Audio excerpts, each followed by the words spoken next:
So what does Palpatine actually do? He's got a couple decades between movies and he's given up most of the ruling to the bureaucracy, so instead he's playing science fair for several decades. And one of my personal favorites is the Frankenstein that is the Imperial Sentinel, because pretty much what he'd do, he'd kidnap, bribe, or threaten a scientist to make some monstrosity for him, or some ridiculous weapon of mass destruction.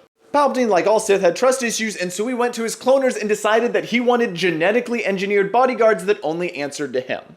And the scientists wanting to, continue living, of course, acquiesced to his request and made these 9 to 12 foot tall monstrosities and just slapped a vibro axe in their hand as soon as they could. Thing is, they were entirely loyal and they couldn't even speak. They were pretty much an empty shell that could only take direct orders from a Force adept they were bound with.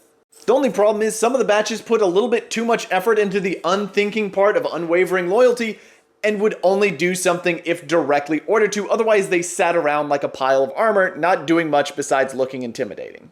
Palpatine was also pretty secretive about these bad boys, and that's because he used them for assassination. So if you weren't one of the handful of Imperials that already were in the know and these guys showed up, you probably weren't going to make it out of the room alive. And completely unnecessarily, he taught them advanced martial arts, which is so redundant.